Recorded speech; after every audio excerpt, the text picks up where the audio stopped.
Hello friends, welcome back to our channel. Today in this video we will discuss SSC selection post phase 13 exam question paper of 28 July first shift. तो दोस्तों आज की इस video में हम 28 जुलाई यानी आज के फर्स्ट शिफ्ट के क्वेश्चन को डिस्कस करेंगे जो कि आपका एसएससी पोस्ट फेज में जो कि पूछा गया है। तो चलिए वीडियो को शुरू करते हैं बिना किसी देरी के।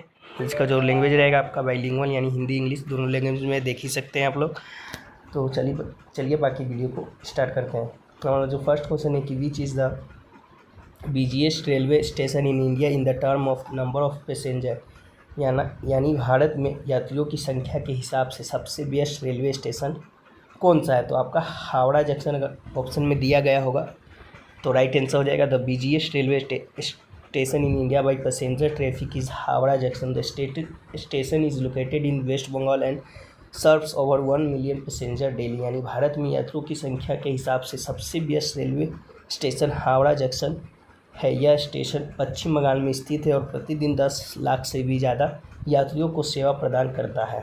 Howrah junction is the one of the oldest railway station in India with 23 platforms. It is also the railway station with the highest train handling capacity, यानी हावड़ा जंक्शन जो कि भारत के सबसे पुराने रेलवे स्टेशनों में से एक है और 23 प्लेटफॉर्मों के साथ यह सबसे ज़्यादा ट्रेन संचालन क्षमता वाला रेलवे स्टेशन भी है।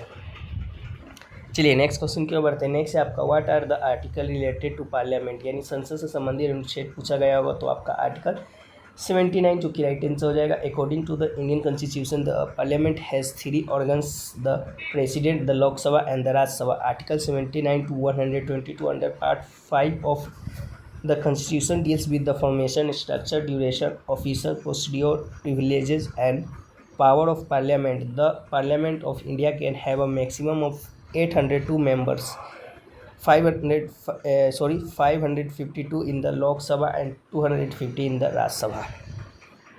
यानी भारतीय संविधान के अनुसार संसद के 3 अंग हैं, राष्ट्रपति, लोकसभा और राज्यसभा। संविधान के 5वें भाग के अंतर्गत अनुच्छेद 89 से 122 में संसद के गठन, संरचना, अवधि, अधिकारियों, प्रक्रिया, विशेषाधिकार और शक्तियों के बारे में जो कि बताया गया है। भारत की संसद में अधिकतम 802 सदस्य, लोकसभा में 552 और राज्यसभा में 250 जो कि हो सकते हैं। चलिए नेक्स्ट क्वेश्चन की ओर बढ़ते हैं। नेक्स्ट आपका व्हाट इज़ द झरोखा, यानी झरोखा क्या है। Jharokha means a small window or opening usually built into walls and used for light and air. It can also be called a statics window or mocha. It is also an architectural element that has the historical significance in the Indian subcontinent, especially during the medieval and Mughal periods. यानी झरोखा का अर्थ है एक छोटी खिड़की या गवाच जो आम तौर पर दीवारों में बनी होती है और जिसका उपयोग रोशनी और हवा के लिए जो कि किया जाता है। इसे एक जालीदार खिड़की या मोखा भी जो कुछ कहा जाता है। यह एक वास्तुशिल्प तत्व भी है जिसका भारतीय उपमहाद्वीप में ऐतिहासिक महत्व है, विशेष रूप से मध्ययुगीन और मुगल काल के दौरान जो कि इसका प्रयोग किया जाता था। चलिए नेक्स्ट क्वेश्चन है आपका प्रधानमंत्री Gati Shakti Yojana is related to which ministry, यानी प्रधानमंत्री गति शक्ति योजना किस मंत्रालय से संबंधित है। तो प्रधानमंत्री गति शक्ति योजना comes under the ministry of Commerce and Industry. This scheme is a national scheme to boost infrastructure and connectivity in India, bringing together various ministries and departments. यानी प्रधानमंत्री गति शक्ति योजना वाणिज्य और उद्योग मंत्रालय यानी ministry of commerce and industry के अंतर्गत जो कि आती है। यह योजना भारत में बुनियादी ढांचे और कनेक्टिविटी को बढ़ावा देने के लिए एक राष्ट्रीय योजना है जिसमें विभिन्न मंत्रालय और विभागों का एक साथ लाया जाता है। चलिए नेक्स्ट क्वेश्चन की ओर बढ़ते हैं। नेक्स्ट है आपका, उससे पहले देख लीजिए एक और पॉइंट से आपका the scheme was launch on 13 October 2021 and aims to provide multi modal connectivity to all economic zones of India, यानी यह योजना 13 अक्टूबर 2021 को जो कि शुरू की गई थी। इसका उद्देश्य भारत के सभी आर्थिक क्षेत्रों को मल्टी मॉडल कनेक्टिविटी प्रदान करना है। चलिए नेक्स्ट क्वेश्चन की ओर बढ़ते हैं। नेक्स्ट एक आपका एग्जाम्पल ऑफ मैक्रो इकोनॉमिक्स, यानी मैक्रो इकोनॉमिक्स का अगर उदाहरण पूछा होगा तो उसको भी देख लेते हैं। Macro economics is the study of broad aspect of the economics such as national income, unemployment, inflation and the economic growth. It's focus on the behaviour of entire economy rather than the individual business और consumer, यानी macro economics या समष्टि अर्थव्यवस्था आर्थिक अर्थव्यवस्था के व्यापक पहलुओं का अध्ययन है, जैसे कि राष्ट्रीय आय, बेरोजगारी, मुद्रास्फीति और आर्थिक विकास। यह व्यक्तिगत व्यवसाय या उपभोक्ताओं के बजाय संपूर्ण अर्थव्यवस्था के व्यवहार पर केंद्रित है। चलिए नेक्स्ट क्वेश्चन की ओर बढ़ते हैं। नेक्स्ट आपका when did the first Asian games take place, यानी पहला एशियाई खेल कब हुआ। The first Asian games were held in New Delhi, India in 1951. It's ran from the 4 to 11 March 1951, यानी पहला एशियाई खेल जो कि 1951 में नई दिल्ली में जो कि आपका आयोजित हुआ था।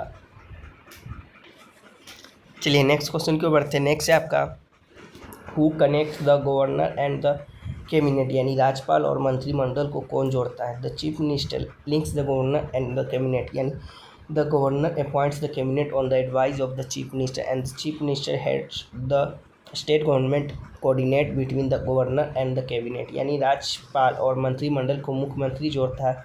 राज्यपाल मुख्यमंत्री की सलाह पर मंत्रिमंडल की नियुक्ति जो कि करता है और मुख्यमंत्री राज्य सरकार का नेतृत्व करता है, जो राज्यपाल और मंत्रिमंडल के बीच समन्वय स्थापित करता है। चलिए नेक्स्ट क्वेश्चन है आपका in which state is the bull taming game, यानी जाली काटू फेमस। सांडों को वश में करने का खेल जो कि जाली कट्टू किस राज्य में प्रसिद्ध है। तो तमिलनाडु का जो कि यह खेल है, तो तमिलनाडु राइट आंसर हो जाएगा आपका। चलिए नेक्स्ट क्वेश्चन की ओर बढ़ते हैं। नेक्स्ट आपका which God is celebrated on Janmashtami, यानी जन्माष्टमी पर किस भगवान को जो कि पूजा जाता है। तो Janmashtami is celebrated as the birth of Lord Krishna who is believe to be the 8th incarnation of Lord Vishnu. This festival is very important in Hinduism and it's celebrated with the great enthusiasm and devotion across India, यानी जन्माष्टमी भगवान कृष्ण के जन्मदिन के रूप में जो कि मनाई जाती है, जो भगवान विष्णु के आठवें अवतार माने जाते हैं। यह त्यौहार हिंदू धर्म में बहुत महत्वपूर्ण है और इससे पूरे भारत में बहुत उत्साह और भक्ति के साथ जो कि मनाया जाता है। चलिए नेक्स्ट क्वेश्चन की ओर बढ़ते हैं। नेक्स्ट है आपका Pung Cholom is folk dance of which state, यानी पूंगचोलम किस राज्य का लोक नृत्य है। तो मणिपुर का जो कि है, तो राइट आंसर हो जाएगा। Pungcholom is a folk dance of Manipur. चलिए नेक्स्ट क्वेश्चन की ओर बढ़ते हैं। नेक्स्ट है आपका who is the current Lok Sabha speaker, वर्तमान लोकसभा अध्यक्ष कौन है। तो ओम बिरला जो कि आपका ऑप्शन में दिया गया होगा, तो राइट आंसर हो जाएगा।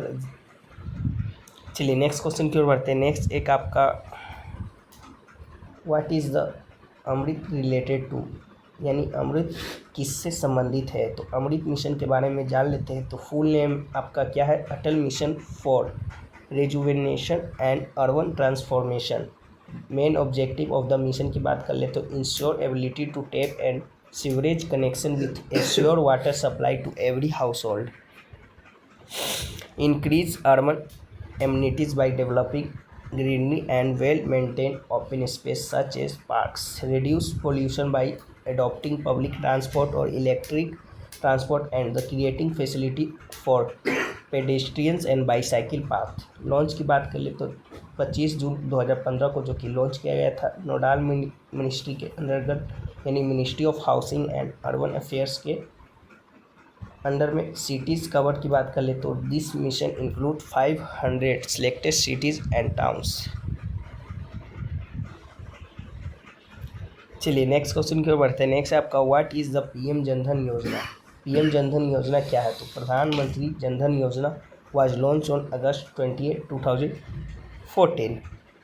प्रधानमंत्री जनधन योजना जो कि 28 अगस्त 2014 को जो कि शुरू की गई थी। Its objective was to provide universal banking service by opening zero balance bank account for every unbalance हाउस होल्ड based on the guiding principle of banking the unbanked securing the unsecured and the financing with the unfinanced. इसका उद्देश्य जो कि banking सुविधा से वंचित लोगों को बैंकिंग, असुरक्षित लोगों को सुरक्षित करने और वित्त रहित लोगों को वित्त पोषित करने के मार्गदर्शन सिद्धांतों के आधार पर जो कि बिना बैंक खाता वाले प्रत्येक परिवार के लिए जो कि जीरो बैलेंस वाले बैंक खाते खोलकर सार्वभौमिक बैंकिंग सेवा जो कि प्रदान करता है। चलिए नेक्स्ट क्वेश्चन की ओर बढ़ते हैं। नेक्स्ट आपका who is the author of book Gitanjali. Gitanjali पुस्तक के लेखक कौन है? The author of poetry collection Gitanjali is Rabindranath Tagore. In the year of 1913 he was awarded the Nobel prize for literature for this collection of poems. यानी कविता संग्रह गीतांजलि की बात कर ले तो लेखक रविन्द्रनाथ टैगोर हैं। वर्ष 1913 में इसी कविता संग्रह के लिए उन्हें साहित्य का नोबेल पुरस्कार जो कि प्रदान किया गया था। चलिए नेक्स्ट क्वेश्चन की ओर बढ़ते हैं। नेक्स्ट आपका who is the author of the God of Small Things. यानी the God of Small Things के लेखक की बात कर ले तो अरुंधति रॉय जो कि है, तो राइट आंसर आपका हो जाएगा। चलिए नेक्स्ट क्वेश्चन की ओर बढ़ते हैं। नेक्स्ट एक आपका मथुरा मूर्ति कला के बारे में जो कि पूछा गया था, अबाउट मथुरा स्कल्पचर। तो Mathura sculpture also known as the Mathura school of arts is an important sculpture traditional that's developed in ancient India during the Kushan period, 1st to 3rd century AD. The style is known for its distinctly Indian characteristics and the incorporation symbol from all three religions, Hinduism, Jainism and Buddhism.